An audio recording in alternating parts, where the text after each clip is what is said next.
So welcome you to today's lecture. Would anyone like to ask any doubts from the previous lectures?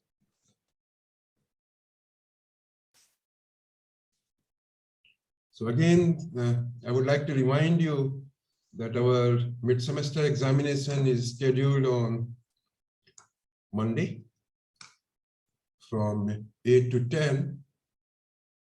The syllabus is whatever we covered until last week. So that means a portion on these variance inequalities will not be there. So your Chapman-Robbins inequality, Cramer-Rao inequality, and whatever I'm doing this week, that is not a part of syllabus for the mid-semester examination. I would encourage you to do all the homework problems. As you people don't have any doubts, I thought that most of these problems you're able to do of your own, and that's the reason I'm not providing you the solutions. Yeah, anybody having any doubts from the previous lectures?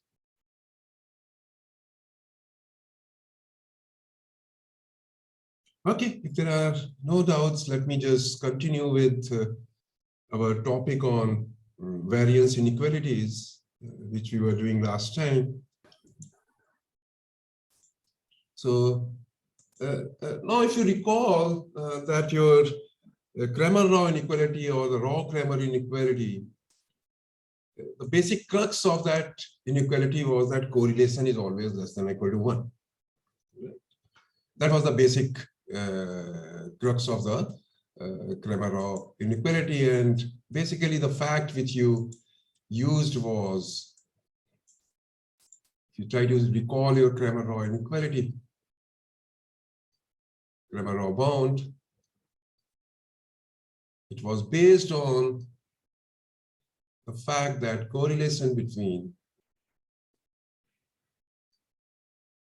delta x and the partial derivative of log of f theta x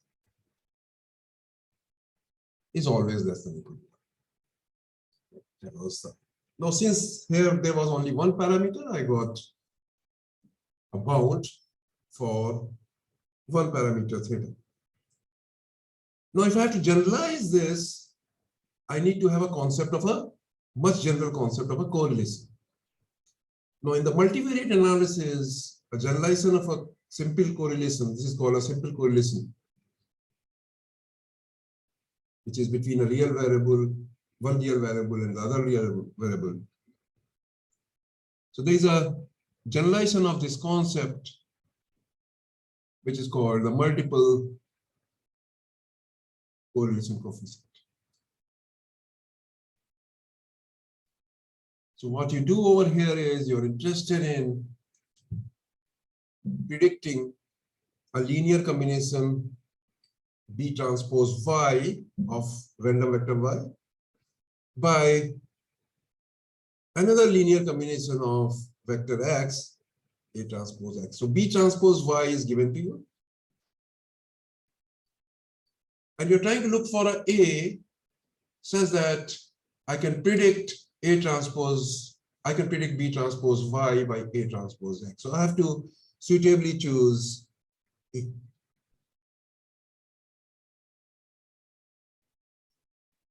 So the best way is you try to look at the A, which gives you the maximum correlation between A transpose X and B transpose Y, because that would be the one linear combination that would be the best predicting B transpose Y, because the correlation would be very high between the two.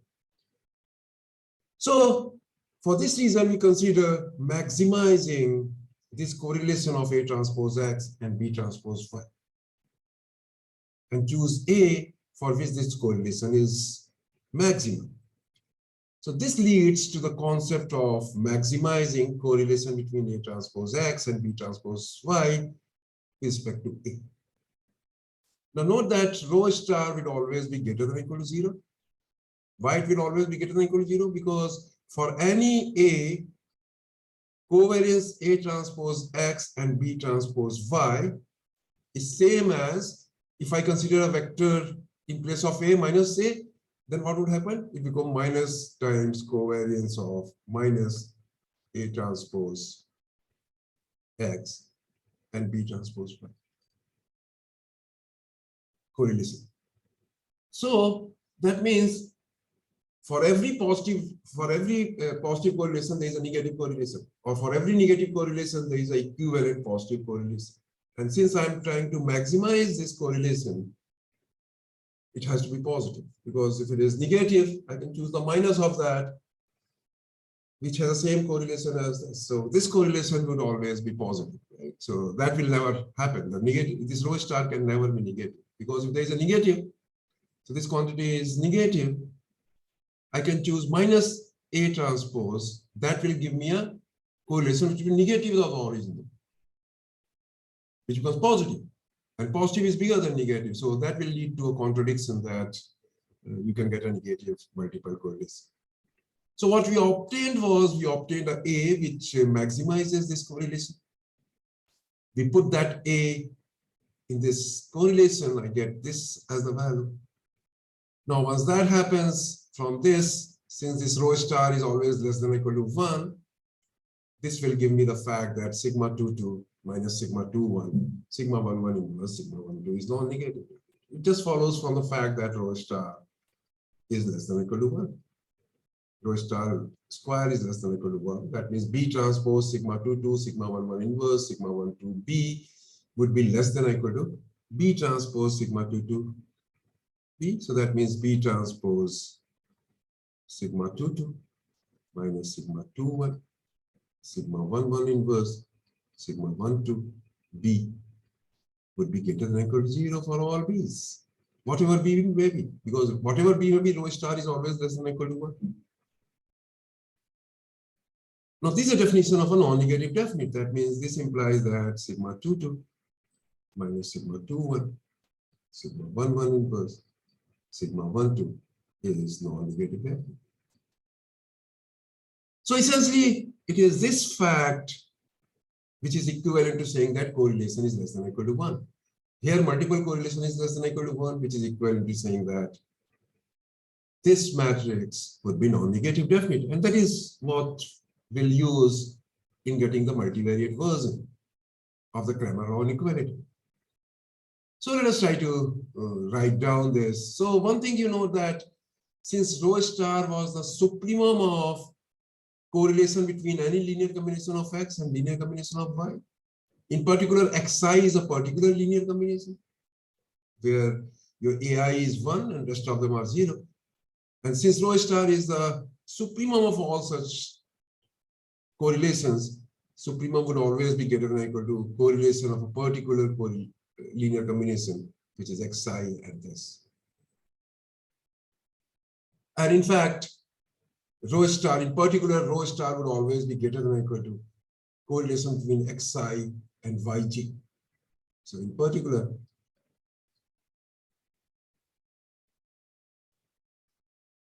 rho star would always be greater than or equal to covariance between Xi and Yg for every I and j. So in particular, multiple correlation would always be bigger than or equal to simple correlation coefficient. And multiple correlation coefficient would always be non-negative.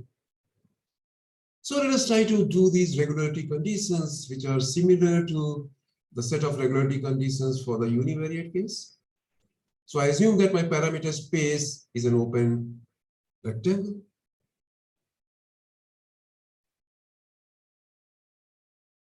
In RP, B-dimensional Euclidean space.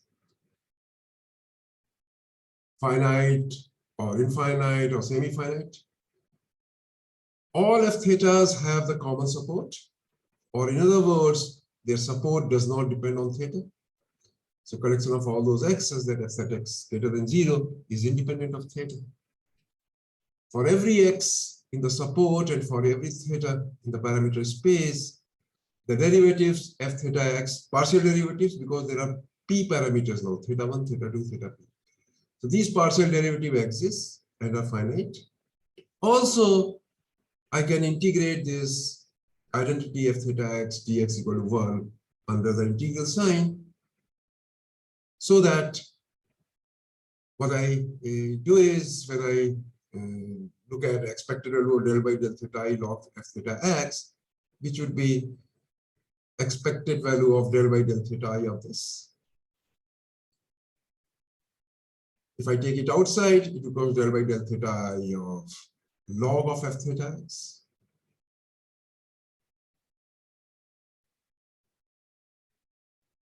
Sorry, what does this become? F theta prime. Let me see. Yeah, so it becomes integral over, this becomes, what is this quantity?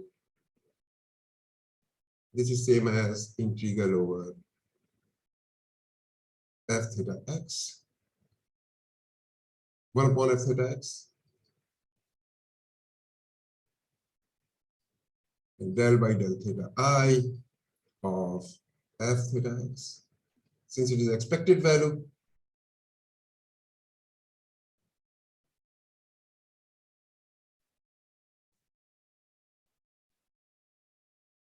this would be 1 upon f theta x and del by del theta I f theta x.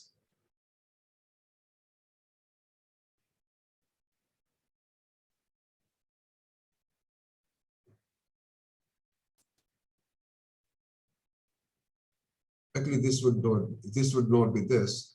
Expected value of this quantity, if you look at, this is integral over 1 upon f theta x del by del theta I f theta x into f theta x, which goes away. So this would be del by del theta I of f theta x.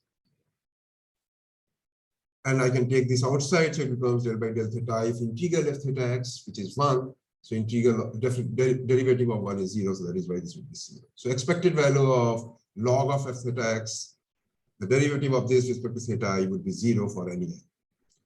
The second assumption which I make is the derivative with respect to e theta j of this identity, which we have just proved, del by del theta I, not log f theta I x, f theta x dx equal to 0 can be obtained by differentiating under the integral sign. So all such derivatives are allowed.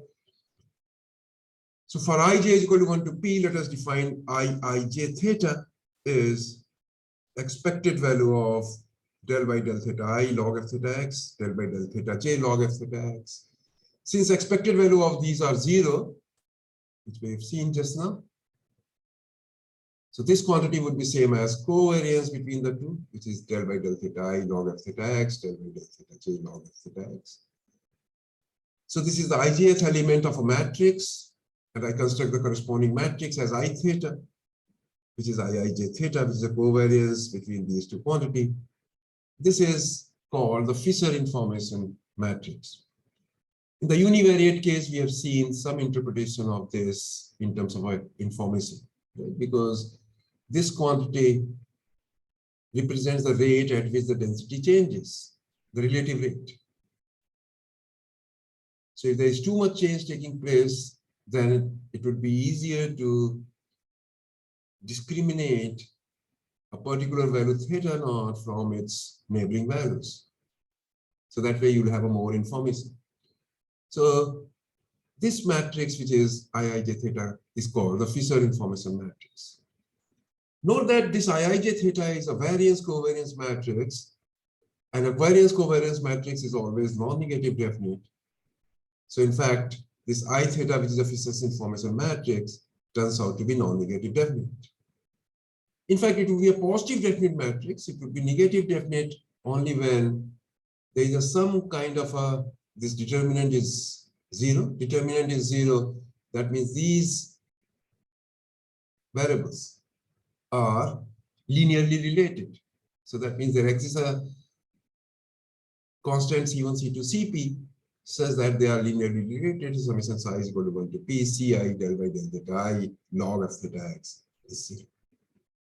So unless that happens, you have a strict inequality. So your matrix would be positive definite. Now note that del by del theta I f theta x is 0.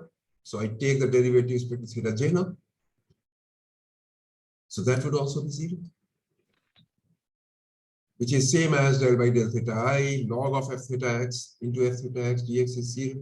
because this would be 1 upon f theta x, and 1 upon f theta x has come over here. I take this inside, so that becomes the derivative of these two quantities. So I do the differentiation by parts, derivative of this respect to theta j. So del square del theta j del theta I log f theta x into f theta x, plus derivative of this respect to theta j. So del by del theta I log f theta x, del by del theta j log f theta x. Now this quantity becomes expected value of del square del theta I del theta j of log f theta x. What does this quantity becomes? It is the integral of these two quantities. So what which is same as expected value of del by del theta I log f theta x into expected log of f theta j x, this quantity, right? So your iij theta, which is expected del by del theta I log f theta x log f theta jx, would be same as minus times expected value of this quantity. A similar kind of relationship I theta in terms of second derivative we had obtained in the univariate case.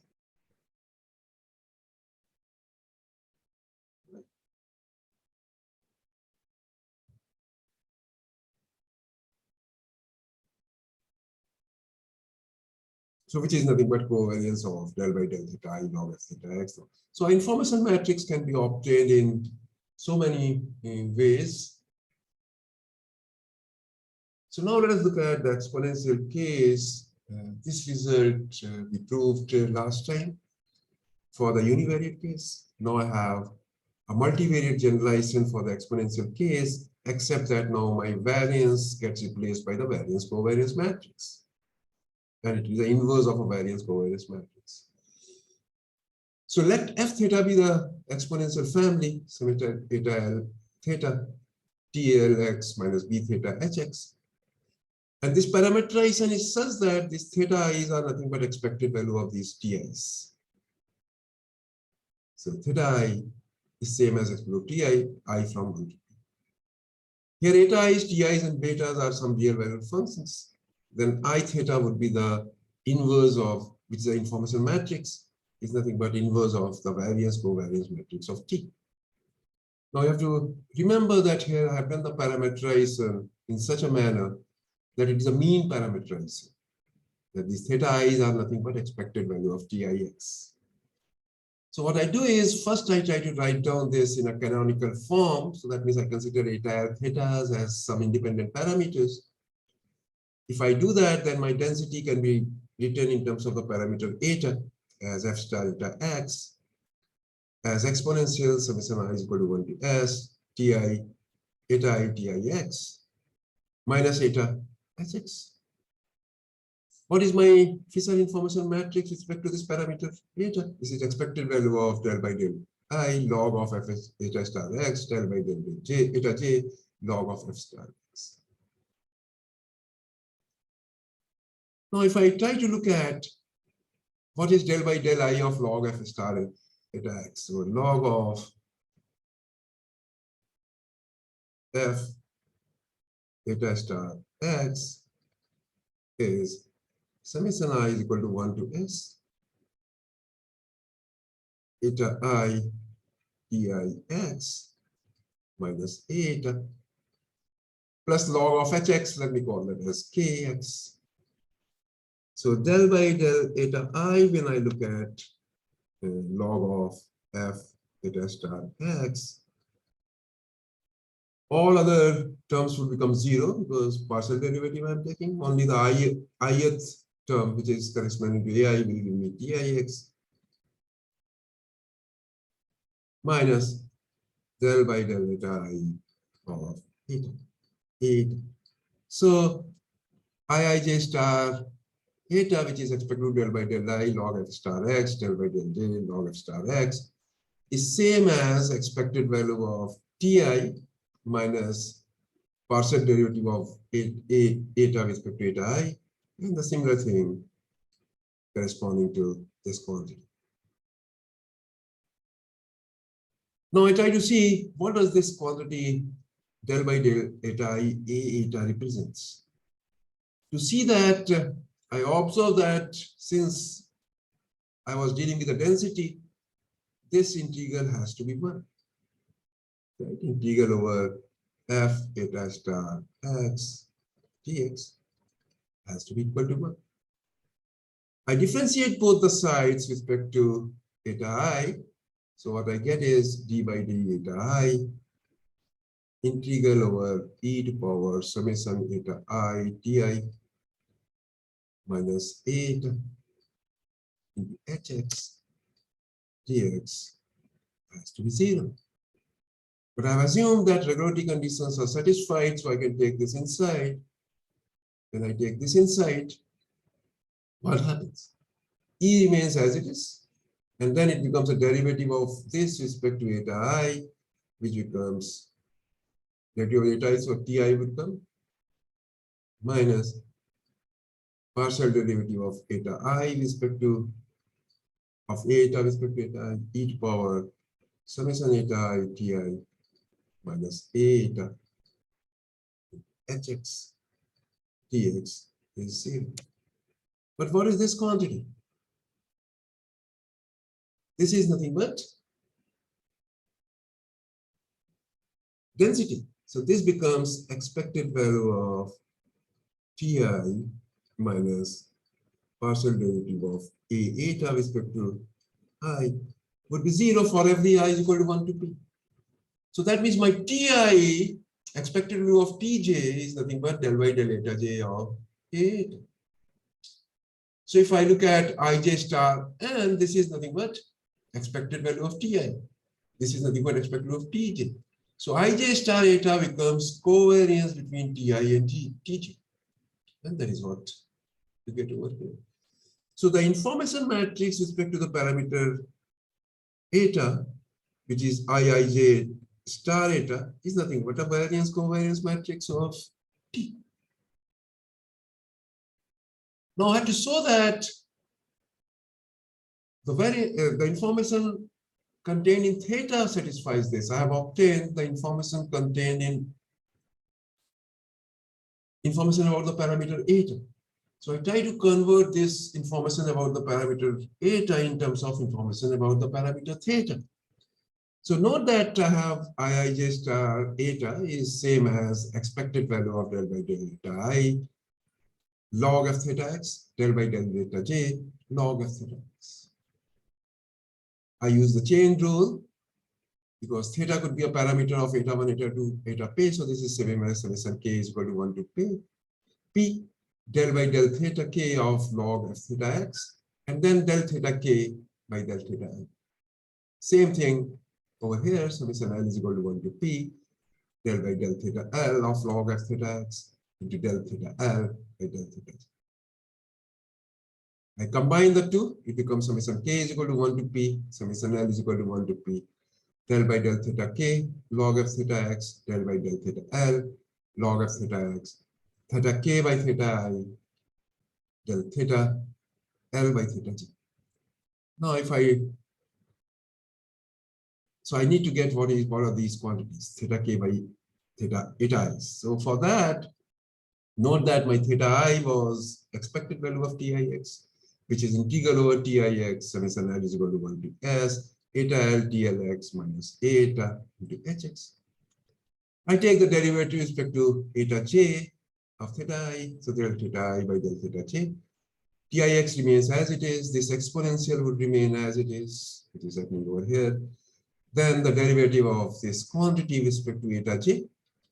When I take the derivative of this quantity with respect to eta j, all other terms would become 0 except the jth term.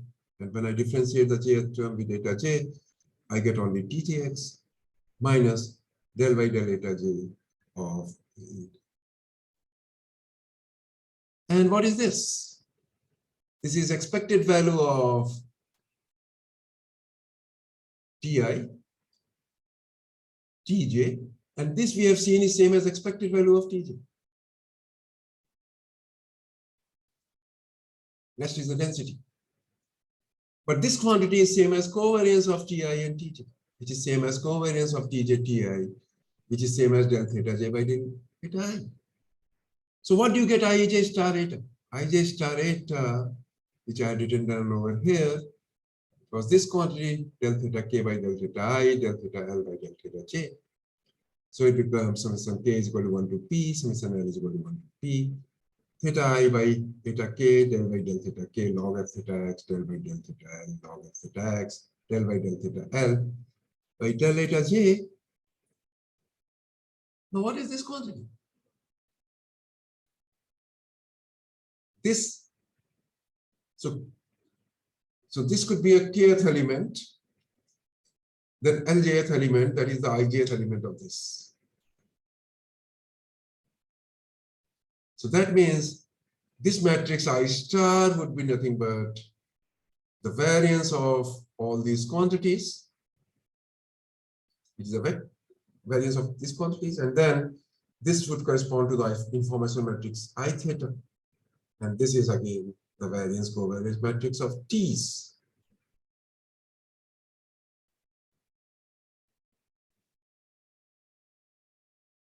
Because expect to theta I, theta j is nothing but this is the ijth element of this. So this is the ikth element of this matrix, klth element of the information matrix I theta, and then ljth element of this matrix is going through. So this is same as variance of T, I theta, variance of theta. So what is your I star eta theta we have already seen is same as variance of T. So you get variance of T same as variance of T, I theta into variance of T. So your I theta becomes variance of T inverse. And that is what you were required to prove. We proved the similar result in the univariate case. So this is just a multivariate generalization. Now I'm in a position to derive the Rao-Cramer bound. In the multivariate case, this is also sometimes called the Bhattacharya bound.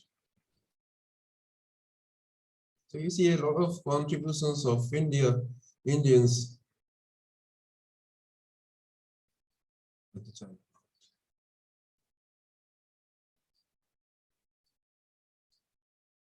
So what it says is it's a generalization of a Rao-Cramer bound, and it is in certain sense better than the Rao-Cramer bound because it's in the multivariate setup. So univariate anyway follows, and if you have multivariate things, it's better to take the multiple correlation coefficient because multiple correlation coefficient is always bigger than or equal to simple correlation coefficient. So that way, the bound which you get using the multiple correlation coefficient will always be sharper than the bound based on Cramer law inequality. So let X be a random vector with PDF or PMFF theta, where theta belongs to theta, under the regularity conditions R2, which is that theta is an open set in RP. We can differentiate under the integral sign and so forth. Let delta X is equal to delta 1x, delta 2x, delta mx be an estimator of psi 1 theta, psi 2 theta, and psi m theta. I define the matrix J, which is Jij, which is expected value of delta I by theta j. So the ijth element is the derivative of expected to delta I with respect to theta j. Then variance, so I take the variance covariance matrix form, not variance covariance matrix, a matrix formed from derivatives of psi I thetas. I'm denoting by that by j. So ijth element is derivatives with theta j of psi I theta. Then variance of delta minus j I inverse theta j would always be non-negative definite. This is what the Rao-Cramer inequality says. Now you know what you have to do. You have to consider the multiple correlation coefficient, which means you have to consider the fact that sigma 2 2 minus sigma 2 1, sigma 1 1 inverse, sigma 1 2 is non-negative definite. And what is this? Multiple correlation coefficient between A transpose X and B transpose Y not exactly that, but B that turns out. So this is non-negative. So when you are considering the correlation between A transpose X and B transpose Y, here I consider Y as del by del theta 1 log F theta X, del by del theta M log F theta X.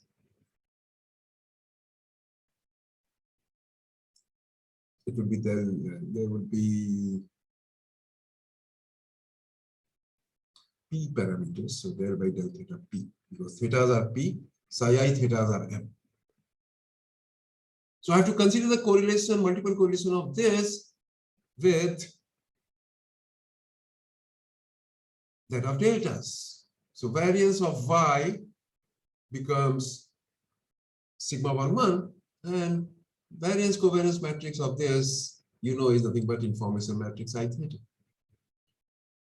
Sigma 2 2 I consider as variance of delta X, because I'm trying to consider the linear multiple correlation between X and delta 1, delta 2, delta N. Linear combinations of these two.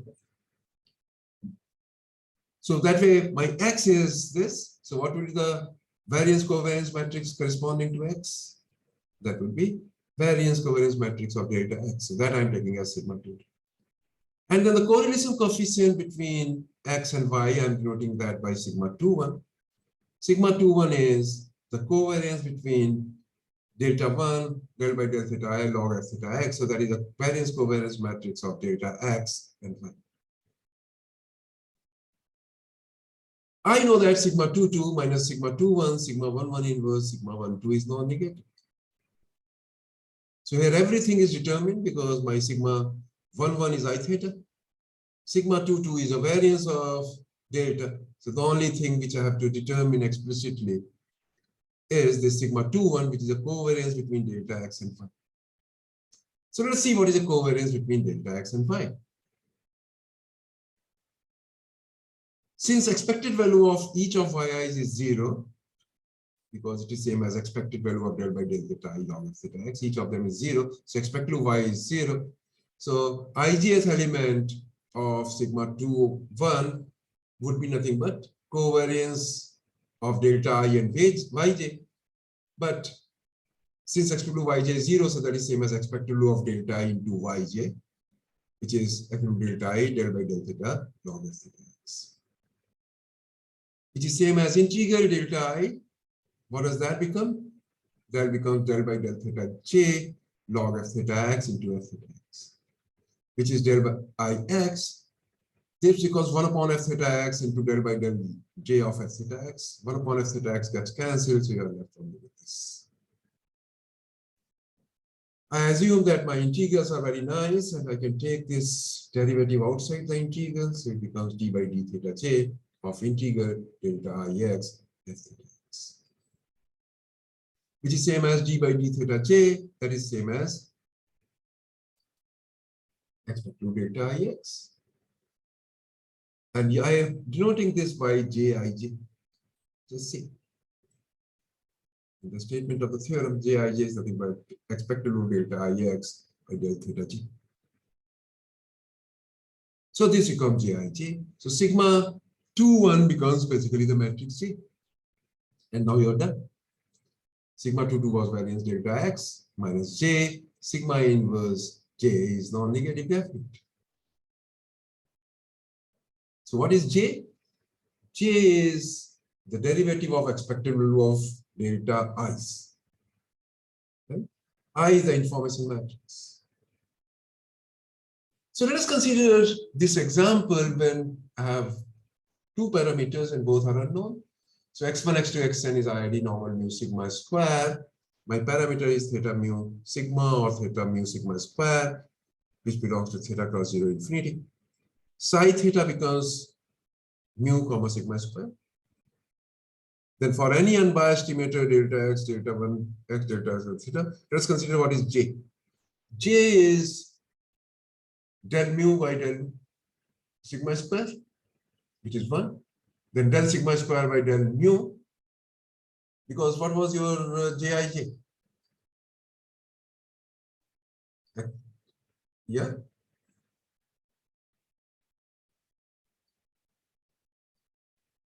expected value of delta I del by del theta j or eta j, whatever it is. So, so this with respect to parameter mu, derivative is 0. Derivative of this with respect to mu is 0. Derivative of then with respect to sigma square, derivative of this with respect to sigma square is 0. Derivative of this with respect to sigma square is 1. So J is identity matrix. Now one can see that I theta is n upon sigma square and n upon 2 to the power sigma 4. Why? Because Ij theta, if you look at that, becomes expected value of del by del theta I log of f theta x and del by del theta j log of f theta x. That is what your Aij becomes. This is also same as, you know, it's same as minus expected value of del square by del theta I del theta j log of f theta x. So in this case, you know that your log of f theta x becomes how much? 2 pi to power n by 2, so minus n by 2 log 2 pi minus n by 2 log sigma square minus n log sigma square. 1 by, yeah, minus n by 2 log sigma square, because 1 by 2 by sigma to power minus n by 2 log sigma square. Minus 1 by 2 sigma square summation xi minus mu whole square. So when I consider its derivative with respect to mu, log of theta. This is 0, this is 0. This is 1 by sigma square summation xi minus mu. I consider the derivative with respect to mu square log of theta. It becomes, this is minus n mu by sigma square. So it becomes minus n by sigma square. So expected value of minus of this quantity would be n by sigma square.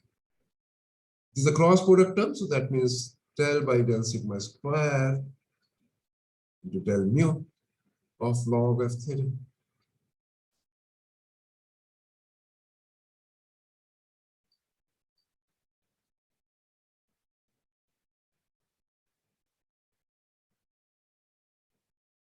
So first I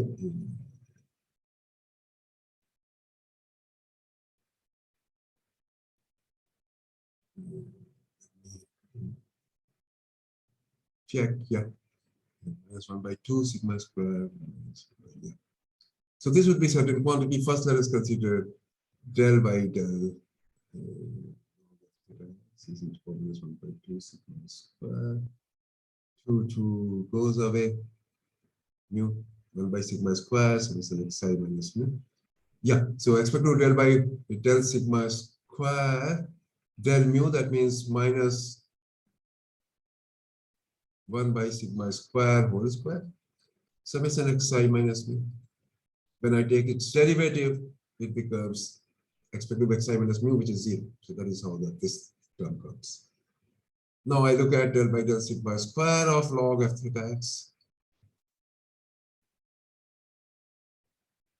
This becomes minus n by 2 sigma square.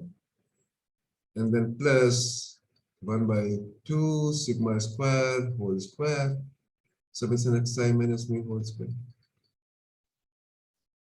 I take one more derivative.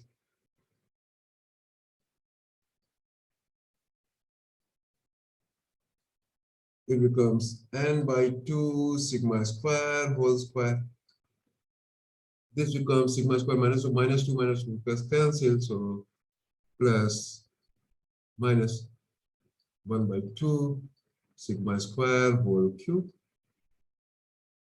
And then summation xi minus mu whole square.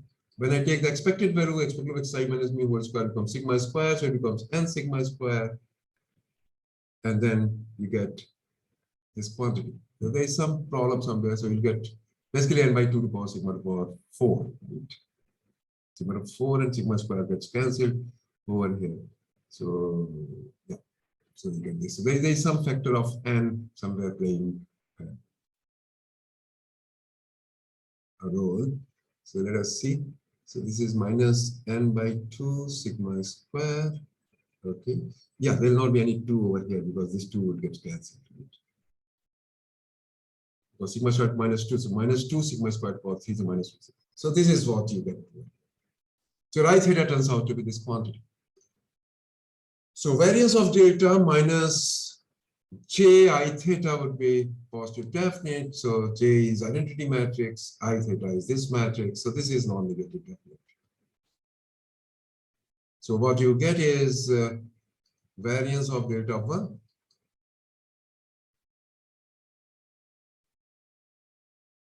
covariance between delta 1 and delta 2 because that is a variance covariance matrix of delta.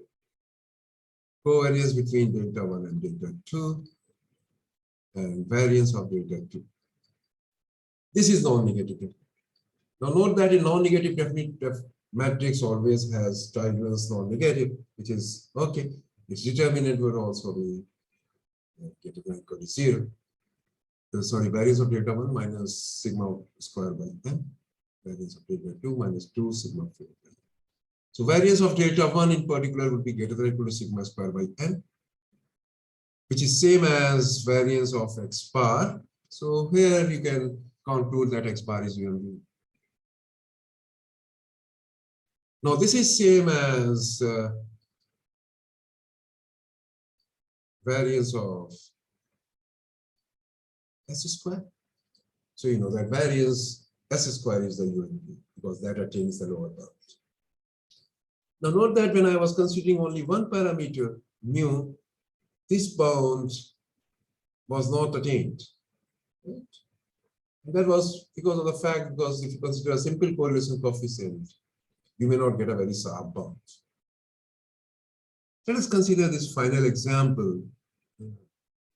Let x1, x2, xn be binomial 1 theta. And suppose delta 1, delta 2, and delta 3 be unbiased estimators of theta 1 minus theta and theta 1 minus theta. So that means expected delta is theta, expected delta 2 is 1 minus theta, and expected delta 3 is 1 minus theta. I look at, so these are psi 1 theta, psi 2 theta, psi 3 theta. Theta is only 1. So I consider partial derivatives of these quantities with respect to theta. That will give me a matrix J, because what was J? J was del psi I theta by del theta J. Now here J is 1 and I's are 3. So it will be a 3 cross 1 matrix. Derivative of this respect to theta is 1, derivative of this respect to theta is minus 1, derivative of this respect to theta is 1 minus 2 theta. Now in the binomial case, one can see it is an exponential family, so I theta would be 1 upon variance of x bar, which is theta into 1 minus theta by n. So I theta would be this quantity. You can get it directly also, but I theta is this quantity. So your variance of delta minus j 1 1 minus 1 minus 2 theta into I inverse theta. I inverse theta is theta into 1 minus theta by n into J transpose, which is 1 minus 1 minus 2 theta, is non-negative definite. This would be a 3 cross 3 matrix. So this is non-negative definite. In particular, if delta 1, so this is non-negative definite, you get a lot of information about the covariance between any two unbiased estimators, variance, so you get all kind of bounds. You can also get a bounds of other covariances of any two unbiased estimators, because this quantity is non-negative definite. But if this quantity is non-negative definite, I know that diagonal elements would be greater than or equal to 0. So variance of delta 1 would be greater than or equal to theta into 1 minus theta by u. Variance of delta 2 would be greater than theta into 1 minus theta by u. Variance of delta 3 would be greater than theta into 1 minus theta into 1 minus 2 theta whole square by n. And that is what I written down over here. But this is same as variance of x bar, which was an unbiased emitter of theta. The first component was theta. Second component was 1 minus theta. So this quantity is also same as variance of 1 minus x bar. I have considered 1 minus x bar because the second component is for 1 minus theta. And 1 minus x bar is unbiased for 1 minus theta. Any unbiased emitter of variance of delta 3, which is theta into 1 minus theta, would have a variance bigger than or equal to this quantity. Now, in this case, I know the UMV of theta into 1 minus theta is this quantity. So in particular, I know variance of t into n minus t upon n into n minus 1 would always be bigger than or equal to this quantity.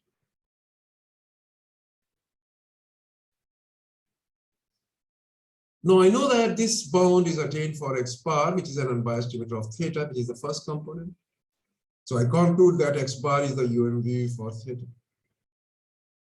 1 minus x bar, which is an unbiased emitter of the second component, 1 minus theta, attains the Cramer-Rao bound. So this says that 1 minus x bar would be the UMV for 1 minus theta. For the third component, I know that this is UMV. So what I can conclude is variance of this quantity would always be bigger than or equal to this quantity. So you saw that multivariate version of Rao-Cramer inequality or the Bhattacharya bound can be really useful in many situations. Now that brings me to an end of the estimation part. Now the post-midsem, I'll start with the testing of hypothesis. I've been telling you that we have exam on Monday, try to do the homework problems. Now, incidentally, before the mid-semester examination, Friday, Saturday, Sunday, I may not be available. So I would suggest that you try to get maximum usage of mine during the next 2 days, which is Wednesday, sorry, today's Wednesday, Thursday, yeah, so today and tomorrow. Try to discuss as many problems as you can. So tomorrow lecture will discuss the problems of the last 2 assignments. Now, if you find time, I can have a lecture on Friday early morning around 7. So I can meet at 7 also if it suits all of you. Or even if some of you come, that is also fine. So tentatively, I'm suggesting that because Friday 8, you may have a lecture. So I would meet for problem solving tomorrow afternoon, which is 2. Friday, I will meet at 7. Is there any time, other time before 10 on Friday which suits you? Friday, any time before 10 a.m.? Even 10 to 11 is also fine. Does that suit you? 8 to 9, 9 to 10, or 10 to 11 for problem solving to any one of you? Otherwise, I will hold it at 7 so that those at least who are interested in the homework problems, they can come and attend that session. So what time does suit you? So we are free in morning. You are? Free in morning. We don't have 8 a.m. class. Oh, that 8 day. a.m. class you don't have? So then Friday we can meet at 8, right? That I think then suits perfectly. And basically it would be for problem solving. So it is not mandatory that you come for it, but if you want to ask any problems, feel free to come. Thursday anyway, we'll discuss these homework problems. So come prepared with your doubts. We'll meet tomorrow. So that's all for me for today. Those of you who would like to stay back for asking any problems may do so. Others may leave.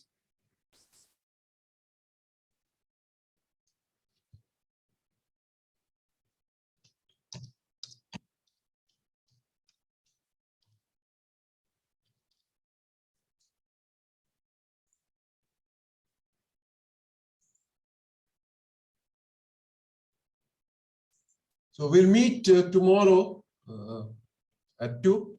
our usual regular class, and then Friday we'll meet at 8. Okay, bye, everyone.